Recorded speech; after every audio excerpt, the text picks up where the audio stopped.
امام جعفر صادق علیہ السلام نے فرمایا، اے شخص یاد رکھنا، اپنی نسبت دوسرے مومن سے انصاف کرنا، یہ انصاف خود انسان کے اپنے نقصان میں ہی کیوں ہو، اپنے بھائی کے ساتھ ہمدردی اور بھائی چارگی، دکھ سکھ میں ہر حال میں اس کا ساتھ دینا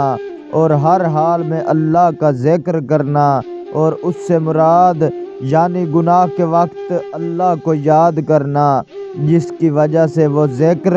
اس کے گناہ کرنے کے آڑے آ جائے اور وہ گناہ کا ارادہ ترک کر دے۔ اور یہی تفسیر ہے اس آیت میں۔ امام جعفر صادق علیہ السلام نے فرمایا، بے شک